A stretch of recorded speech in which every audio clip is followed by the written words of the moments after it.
Ever wonder why your last trip to Dollar Tree didn't feel like a bargain?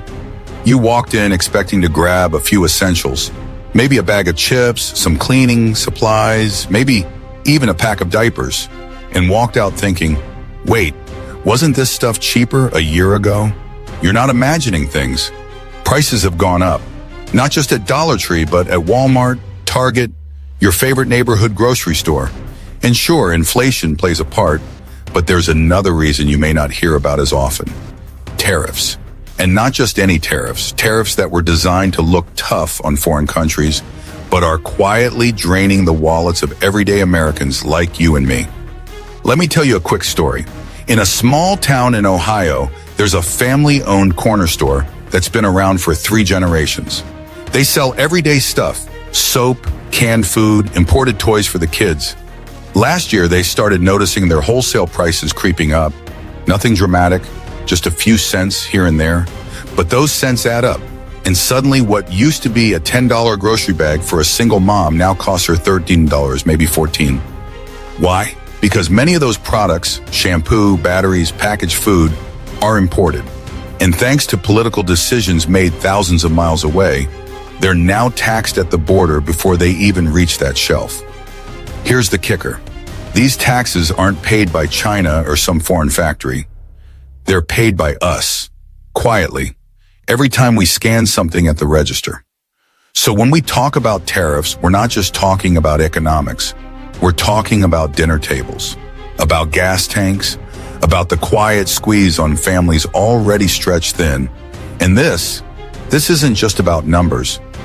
It's about the stories behind those numbers. Because behind every price hike is a person recalculating their weekly budget, a parent putting something back on the shelf, a small business owner deciding whether they can still afford to stay open. Now, maybe you've heard politicians call it the art of the deal. But what if that deal came at your expense? Stick with me, because in the next few minutes, we're going to break down exactly how we got here, what it really costs us, and most importantly, what we can do about it. Let's get into it.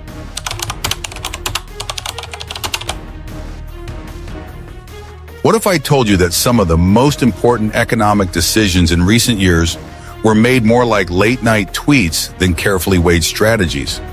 Let's talk about how we got here and why so many experts say the Trump administration's approach to trade wasn't just unconventional, but dangerously chaotic. Now, here's the thing. Every president inherits a toolbox when it comes to the economy. Some use it with caution, measuring, weighing, consulting. But Donald Trump, he flipped open that toolbox and started swinging. Tariffs were his hammer of choice, and he used them like a show of strength, hitting China, hitting allies, hitting industries without always stopping to ask, what does this fix? And here is where it gets tricky. Trump branded himself as a master negotiator, a deal maker, but trade policy? That's not about shaking hands in a boardroom. It's about long-term frameworks, ripple effects, global consequences, and in this case, it seemed more like instinct than insight. Let's compare this to past administrations. Under George W. Bush, tariffs were used selectively, steel, for example, but after seeing the economic fallout, he rolled them back within 2 years. Obama's approach? He emphasized multilateral deals like the Trans-Pacific Partnership, or TPP, aiming to counterbalance China with alliances, not conflict. You don't have to agree with every decision those administrations made, but what they had in common was a consistent pattern. Listen to experts, look at the data, weigh pros and cons. Trump's approach? More like, let's see what happens. It was impulsive, reactive, and that lack of planning created ripple effects we're still feeling. Here's a real-world example. In 2018, when the Trump imposed sweeping tariffs on Chinese imports, it sparked a retaliation. China hit back with tariffs of their own on soybeans, pork, and other American exports. Farmers across the Midwest took the hit. Wisconsin, Ohio, families who voted for Trump suddenly found themselves scrambling to stay afloat. The administration tried to patch the damage with billions in subsidies, but it was like putting a bandage on a broken bone. And that's what frustrates me most. Because this wasn't inevitable, no. This wasn't some global crisis we had no control over. This was a choice. And a lot of folks paid the price for someone else's political performance. To me, that's not leadership. That's gambling with other people's livelihoods. I've talked with small business owners who felt completely blindsided. One day, their supply chain worked. The next day, prices shot up, and no one could explain why. And what I keep coming back to is this. We can't confuse confidence with competence. Just because someone sounds tough doesn't mean they know what they're doing. There's a big difference between being bold and being reckless. And sadly, we've seen what happens when the line gets crossed. So where do we go from here? To understand the real cost of these impulsive decisions, we need to take a closer look at the very tool Trump used to shape global trade. Tariffs. What are they really, and who actually pays for them? Let's dive in.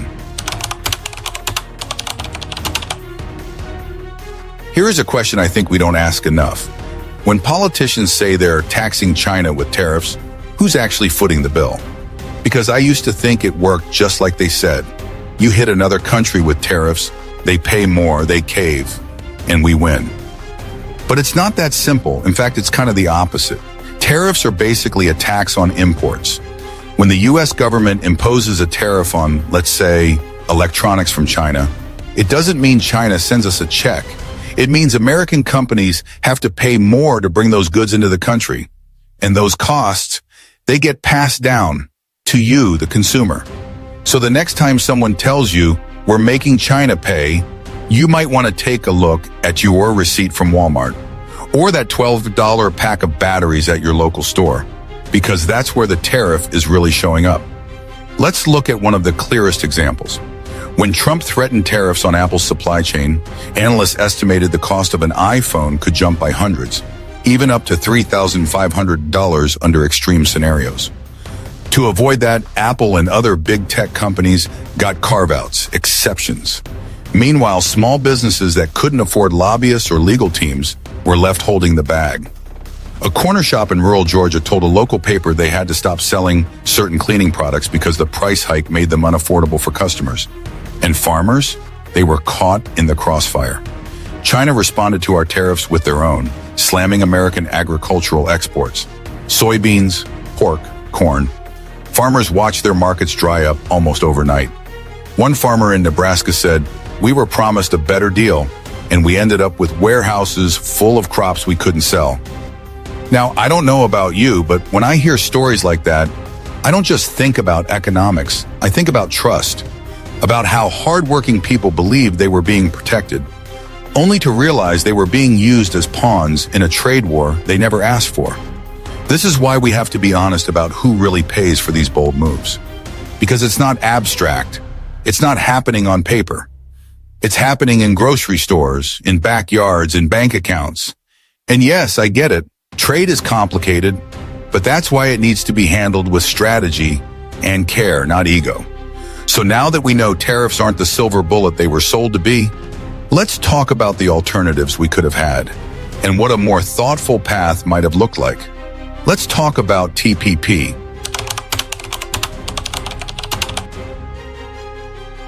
Let me ask you this. What if there was already a plan in place to deal with China and we just walked away from it? Because that's exactly what happened with the Trans-Pacific Partnership, better known as the TPP. Now, I get it. The moment people hear trade agreement, eyes glaze over. It sounds complicated, distant, like something that only matters to CEOs or economists. But TPP wasn't just another trade deal. It was a long-term strategy designed to put the U.S. at the center of a powerful economic alliance. 12 nations spanning the Pacific, including Japan, Australia, Canada, and several Southeast Asian countries. Together, we would have made up nearly 40% of the global economy. And the goal? To set the rules of trade in the region before China had the chance to do it themselves. TPP wasn't about excluding China forever. It was about giving the U.S. and its allies a stronger voice, a way to hold countries to higher labor and environmental standards while expanding access to fast-growing markets. But in 2018, Trump pulled us out.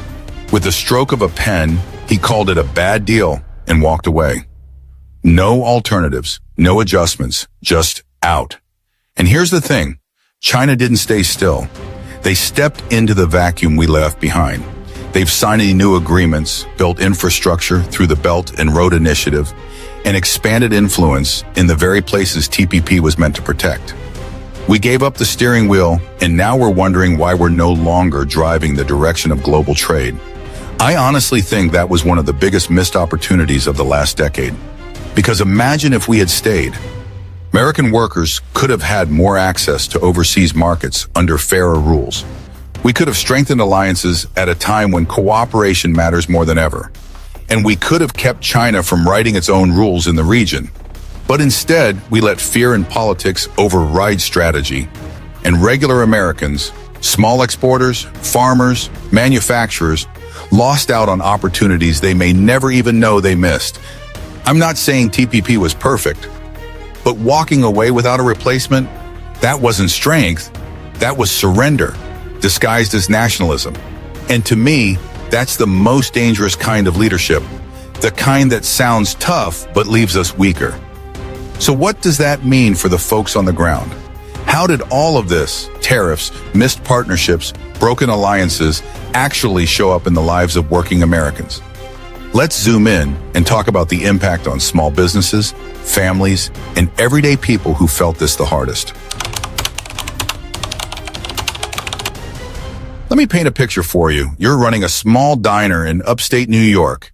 You've weathered a pandemic, rising rent, and now you're seeing the cost of everything, cooking oil, paper napkins, even dish soap, climb higher each month. But no one's explained why. And here's the hard truth. You're not just dealing with inflation. You're also paying a hidden tax, one most people don't even realize they're paying. That's what tariffs have become for millions of Americans. Not a blow to China's economy, as promised, but a quiet, creeping burden on folks who are already stretched thin. When the U.S. imposed tariffs on goods from China and other countries, the costs didn't just disappear. They flowed through the supply chain, like water finding the lowest point, until they reached us, business owners, workers, families. Take Walmart, for example, a company known for keeping prices low for working-class shoppers. After the 2018 and 2019 rounds of tariffs, Walmart publicly warned that prices on clothing, electronics, and household items would go up. And they did. A 2019 analysis from the New York Federal Reserve found that American consumers were paying $1.4 billion more per month because of tariffs. That's not a small number. That's real money pulled from real pockets. I've talked to a friend who owns a small hardware shop in Arizona. He used to buy bulk supplies like screws, hinges, light fixtures from distributors who sourced from overseas. After tariffs kicked in, his costs jumped 20 to 30%. He had two options: raise prices on his customers or eat the cost himself. Neither felt good. And you know what's even more frustrating? Big corporations often find workarounds, alternate suppliers, legal teams to apply for exemptions. But your local corner store, they don't have lobbyists, they just have a ledger. And then there's the warning we heard from BlackRock's CEO, not a politician, but one of the most influential figures in global finance. He said companies were talking about a looming recession, and tariffs were part of the conversation. Because when you choke the flow of goods, you squeeze businesses. And when businesses get squeezed, jobs get cut, wages stagnate, dreams get deferred. I think about that more than I used to, because at the end of the day, these policies don't live on paper. They live in bank statements, in job applications, in dinner table conversations where someone says, "We'll have to wait on that this month." And that's why this matters.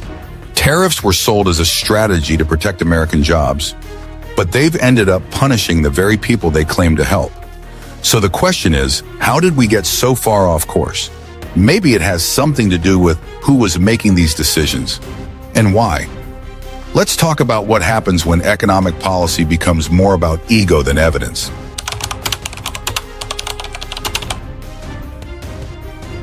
Have you ever made a decision out of pride, even when deep down you knew it wasn't the smartest move?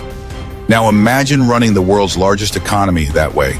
Because when we look back at the economic decisions made under the Trump administration, especially around tariffs and it's hard not to see a pattern. It wasn't strategy, It was ego. Donald Trump didn't just use tariffs as policy tools. He used them like power plays, like a way to assert dominance, to send a message, to look tough. But tough isn't always smart, and the economy isn't a reality show. In 2012, before he was president yet, Trump once said in an interview, "I love when the economy crashes. I can buy things cheap." Now, I don't know about you, but that line has stuck with me for years because it says a lot about how he views economic hardship, not as something to avoid, but as something he could personally take advantage of. And that mindset didn't disappear when he took office. We saw it in how he treated trade policy, almost like a poker game, raising tariffs not after thoughtful analysis or consultation, but often by tweet, with little warning, little preparation. Sometimes the markets would crash within minutes.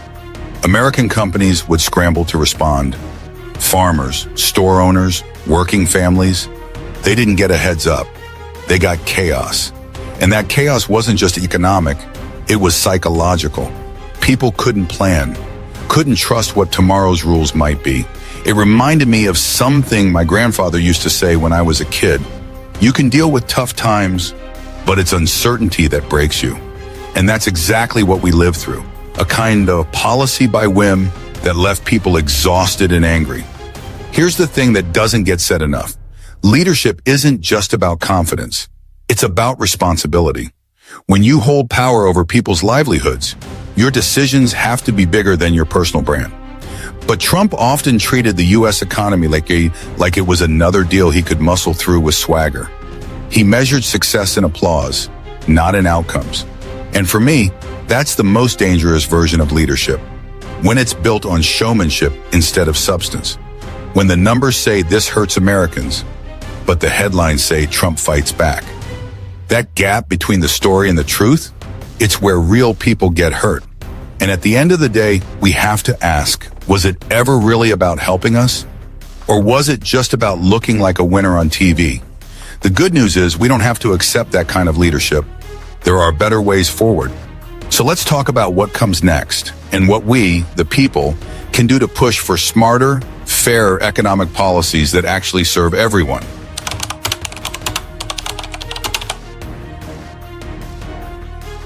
So here's the real question.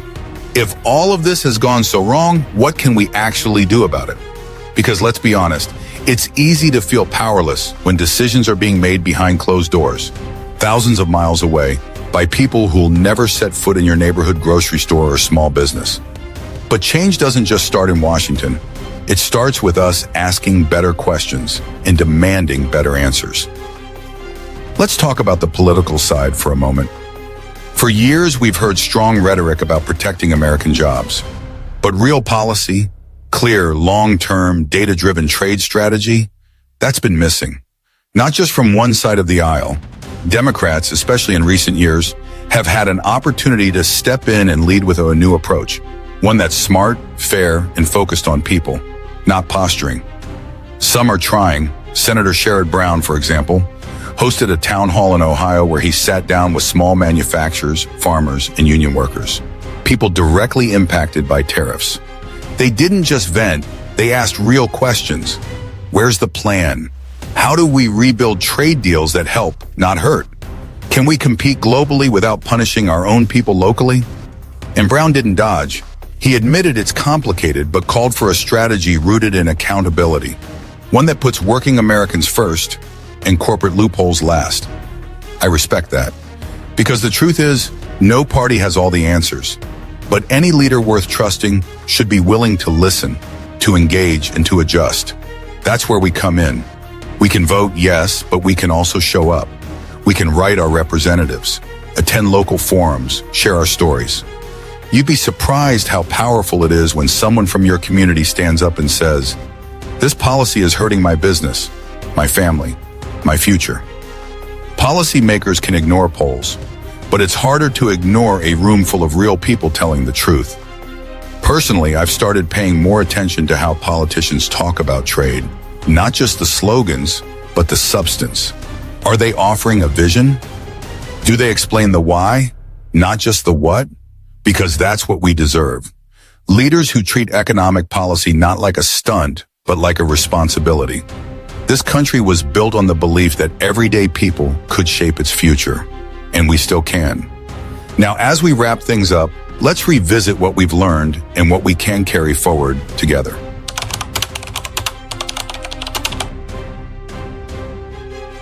So let's take a breath and bring it all together. We've covered a lot in this conversation because this isn't just about trade policy or political headlines. It's about your wallet, your job, your future. We started by asking why everyday goods are getting more expensive, from diapers to dish soap, and what we uncovered was a story of missed strategy, broken deals, and decisions made more from ego than evidence.